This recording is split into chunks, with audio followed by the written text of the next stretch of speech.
заасууд. Заасуудаас шүүгээ шийдвэр гарч байна. За шийдвэр Монгол Улсын энергиас гарч байгаа гэдгийг тайлбарлая. За шийдвэрээ тогтоолохыг агуулгыг танилцуулна. За нэг Иргэний зондрогийн 2 зондрогийн дөрөв засаг баримтлан MLPH компанийн хэмжээний шаардлагыг хангаж хариуцж цэхэ шин логистик компани Ташкент банкын цэхэ компани хууль зэмслээс Бадрал Мердэн цаас нэгдүгээр хөндрөө хайлс дөрвөлж уулын 2 хаягт байшилтай нэс талбарын дугаар 22 754 дугаар бүхий Тадис 136 м квадрат халбаа их газрын 10 төсөвгүй.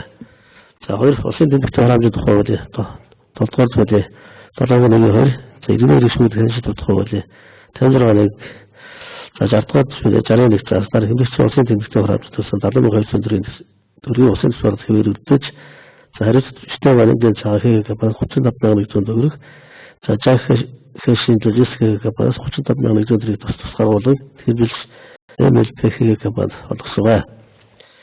За шийдвэр танилцуулсан сонсмол хүчин төгөлдөр болно. За талууд шийдвэрийн 14 оны тусгай шүүд хүлцээ ахуурхтай гэдэг тайлбарлая.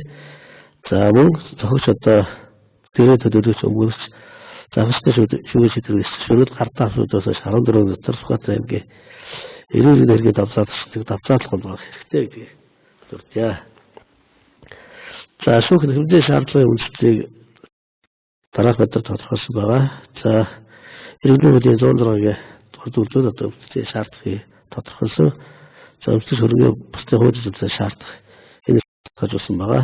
За өвчин төгөлдөр үйлчлж байгаа Монгол Улсын газрын тухай хуулийн тул одоо газар ажиллах асуудал ямар зургаар явах зохицуултыг зохицуулсан байгаа. За өнөөдрийн хэрэгт авсан нотгоёртын хүрээнд бол MLPH компани бол тухайн магадгүй газрыг бол одоо газрын сүнсийн гэрээ үндэстэн дээр эзэмших энэ нөхцөл байдал хэрэгт тодорхой тогтоож байна. За харин хариуцч стороны цаа жагсаалшин логистик хөтөлбөр компаниудын хувьд тухайн газрын эзэмштэй холбоотой ямар нэгэн байдал хэрэгт байхгүй зөвхөн шүүхэд нотлогдоогүй байна. Тийм болохоор одоо эзэмшил бусдын хууль бүсээс шаардлагын эрхээ хэрэгжүүлэх үндэслэлтэй гэдэг агуулгаар хэмжил гарсан байгаа.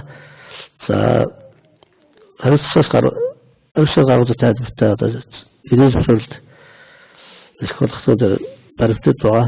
Тэрнэл одоо тухайн хэдэн бас нэвтрэх болохоос газар эвстэй холбоотой асуудал шийдвэрлэх асуудал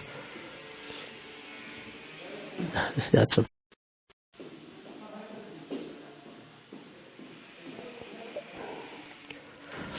за газар эвстэй асуудал за тухайн орон нутгийн хувьд иргэдийн хуулийн төлөөс иргэдийн төлөөс хурал санал гаргах за иргэдийн төлөөс хурлын шийдвэр үндэслэж засаг дарга цахимж авах ийм байдлаар явж байгаа. Тийм болохоор одоо энэ дээр хуульцсан тийм асуудал одоо MLPH-г одоо хэрэгтэл орон нутгаар тогтоогдоогүй байна. Тийм учраас зөвлөлийн шаардлагыг бүхэлдэн хангах шийдвэрлэх үндэслэлтэй гэж дүгнсэн бол доо. Заашиг хурлаа хааж.